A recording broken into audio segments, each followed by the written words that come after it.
आगे भविष्यवाणी करते हुए कबीर साहिब जी ने ये भी बताया कि वो अवतार विश्व में शांति स्थापित करेगा, उग्रवाद, चोरी, रिश्वतखोरी जैसे कुकर्मों को खत्म कर देगा और 5505 वर्ष कलयुग बीत जाने पर सभी जीव एक होकर परम पुरुष परमात्मा की भक्ति करेंगे। वर्तमान समय में देखा जाए तो आज का समाज इतना स्वार्थी हो गया है कि अपने स्वार्थवश किसी भी हद तक जा सकता है। धन संग्रह करने के लिए चोरी, रिश्वतखोरी, डकैती और ठगी करना तो आम बात हो गई है। ऐसे में भला सुखमय जीवन और कलयुग में सतयुग आने की कल्पना करना भी असंभव लगता है। हर कोई माया की दौड़ में अपने वास्तविक उद्देश्य से भटक रहा है। तो अब प्रश्न ये उठता है कि आखिर ऐसे में समाज सुधार कैसे होगा और कैसे होगा मानव का चरित्र निर्माण। पहले समय में सभी में आपसी प्रेम और भाईचारा हुआ करता था। गांव में किसी एक घर कोई दुविधा होती तो पूरा गांव मदद के लिए तैयार हो जाता था और लाइलाज बीमारियों जैसे भयंकर रोग भी नहीं थे। ये वो समाज था जब समाज में शिक्षा का अभाव बहुत था। लोग पैसों के लिए नहीं जीते थे बल्कि जीवन जीने के लिए अपनी खेती करते थे और फसलों से ही लेन देन किया करते थे और शांत वातावरण में रहते थे। परंतु शिक्षा के आने के बाद समाज में माया की दौड़ शुरू हो गई। जिसके पास अधिक धन है वो अभिमानी हो गया और किसी की मदद करना तो दूर बल्कि लोगों का मजाक बनाना उसे अच्छा लगने लगा। आज गरीब और भी गरीब हो गया और अमीर और भी अमीर हो गए। लोगों में प्यार रहा ही नहीं और सब स्वार्थी हो गए। और ये तो सभी जानते हैं कि जब जब अधर्म बढ़ता है तो अवतारों का पृथ्वी पर आना होता है और ऐसे अधर्मी लोगों को सुधारने के लिए पूर्ण परमात्मा कबीर साहिब जी संत रामपाल जी महाराज जी के रूप में अवतार धारण करके इस पृथ्वी लोक पर अवतरित हुए हैं। जैसे कि हम जानते हैं कि सभी अवतारों का पृथ्वी पर आने का कोई न कोई उद्देश्य अवश्य होता है। ऐसे ही संत रामपाल जी महाराज जी का पृथ्वी पर अवतार रूप में आने का भी बहुत बड़ा उद्देश्य है। संत रामपाल जी महाराज जी का मूल उद्देश्य पूरे विश्व को एक करके सतलोक ले जाना है।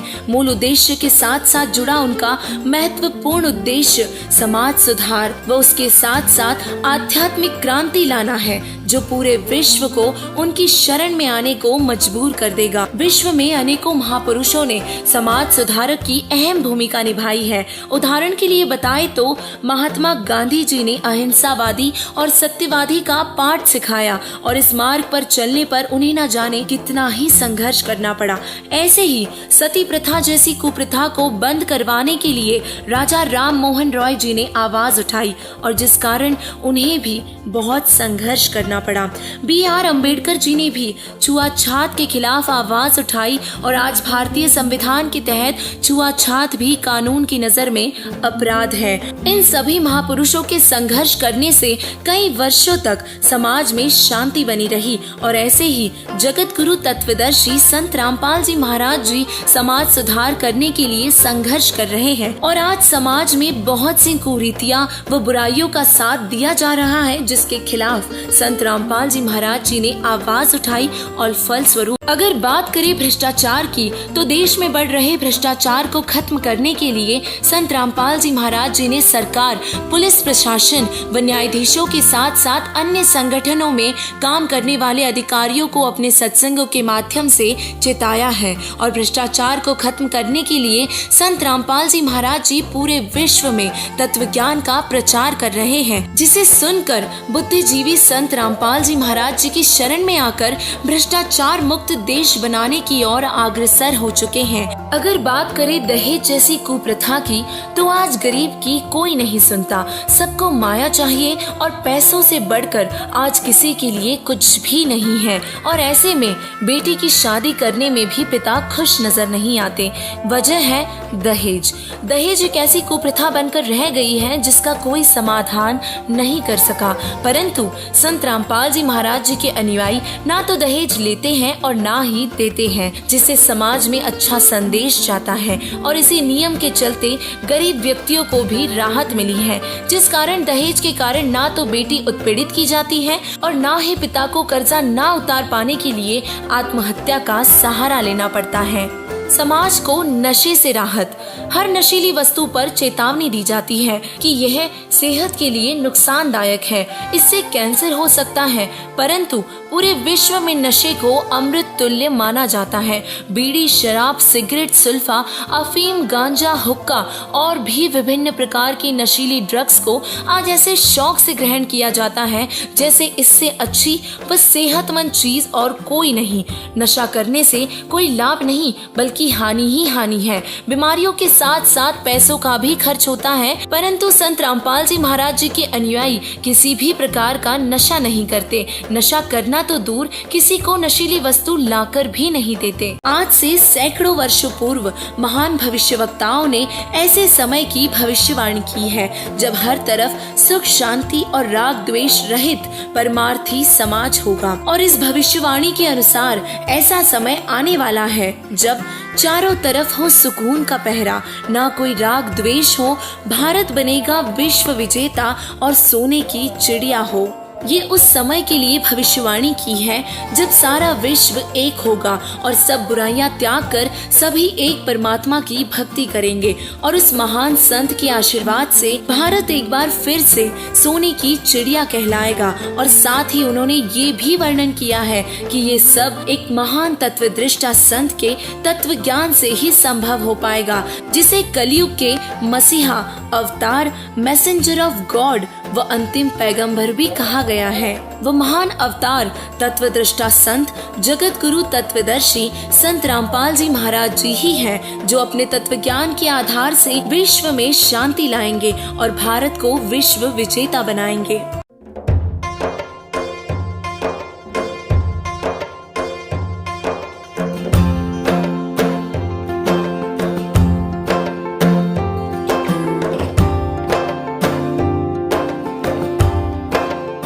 दोस्तों, समय समय पर इस पावन धरती पर अवतारों का आना हुआ है और पृथ्वी पर उनका जन्म होना, उनके द्वारा लीला करना, संघर्ष करना, चमत्कार करना और परमात्मा के तत्व ज्ञान का प्रचार करना। अवतारों द्वारा इन सभी लीलाओं के करने का कोई ना कोई उद्देश्य जरूर होता है, परंतु अवतार में भिन्नता होती है। 3 लोक के भगवान जब अवतार धारण करके पृथ्वी लोक पर आते हैं तो उनका उद्देश्य केवल अधर्मियों का नाश करके विश्व में शांति स्थापना करना होता है।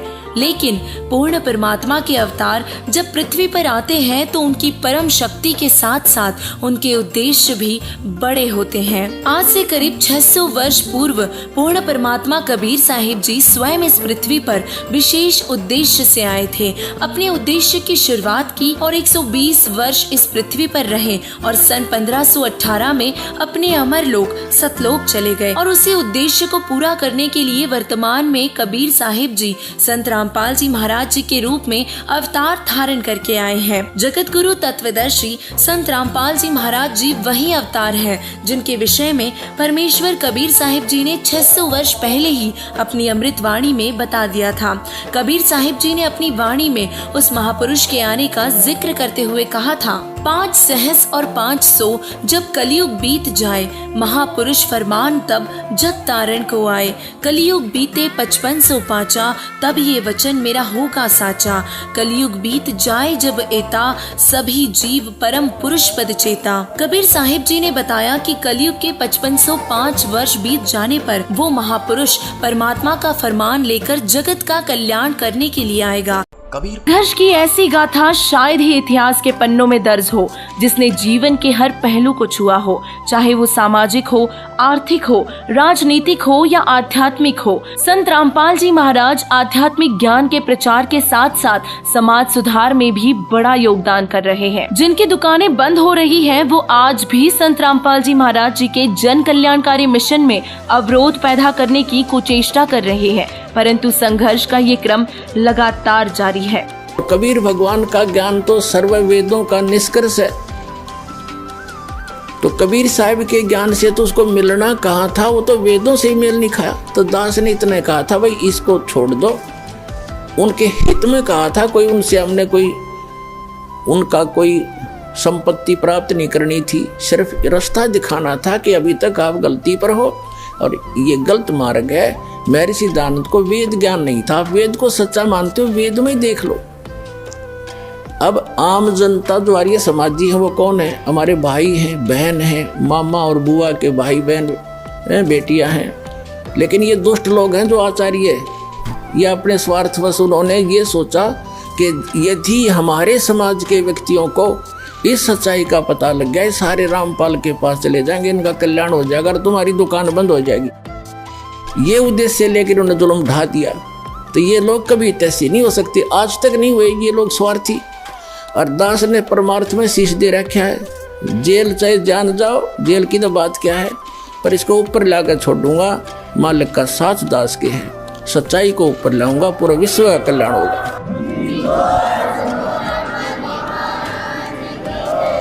मांसाहार से निषेध। संत रामपाल जी महाराज जी हिंसा के सख्त खिलाफ है। किसी भी अनुयायी को मांस का सेवन करने की अनुमति नहीं है। मांसाहार राक्षसों का आहार है और संत रामपाल जी महाराज जी भक्त समाज तैयार कर रहे हैं। बॉलीवुड से राहत। संत रामपाल जी महाराज जी के अनुयायियों के लिए फिल्में देखना, गाने सुनना, गेम्स खेलना बिल्कुल भी मना है और यह नियम सभी फॉलो भी करते हैं, जिससे बच्चों में अशुद्ध विचार प्रवेश ही नहीं होते और सत्संग सुनने से उनका मन पवित्र रहता है। इन सब के अलावा चोरी, रिश्वतखोरी, डकैती, लूटना, ठगना जैसी सभी बुराइयों को संत रामपाल जी महाराज जी अपने तत्व ज्ञान से जड़ से खत्म कर रहे हैं, जिससे समाज बुराइयों रहित हो रहा है। संत रामपाल जी महाराज जी का उद्देश्य समाज को बुराइयों व पाखंड रहित करके स्वच्छ करना व युवाओं में नैतिकता और आध्यात्मिकता जागृति लाना है। वे समाज से जातिवाद व जाति पाति के भेदभाव को हमेशा के लिए खत्म कर देना चाहते हैं और आपसी झगड़ों को खत्म करके पूरे विश्व में शांति लाना चाहते हैं। एक भगवान, एक ही भक्ति और एक ही पंथ की स्थापना करके जीवों का कल्याण करना ही उनका मूल उद्देश्य है। संत रामपाल जी महाराज जी वो अवतार हैं जो धरती को स्वर्ग बनाने के लिए पृथ्वी पर अवतरित हुए हैं और ऐसे महान संत आज हम सबके बीच मौजूद हैं और परमात्मा के आशीर्वाद से अपने उद्देश्य को पूरा करने में लगे हैं। दिन रात एक करके वो इस मिशन को पूरा कर रहे हैं, जिसका परिणाम स्वरूप आज भारत देश की जनता के साथ साथ विश्व में भी उनके अनुयायी सुख व शांति का जीवन जी रहे हैं। और आप सभी से हमारी टीम की तरफ से हाथ जोड़कर विनम्र प्रार्थना है कि जगत गुरु तत्वदर्शी संत रामपाल जी महाराज जी के इस पावन उद्देश्य को पूरा करने के लिए उनसे नाम दीक्षा लेकर उनका सहयोग करें। धन्यवाद।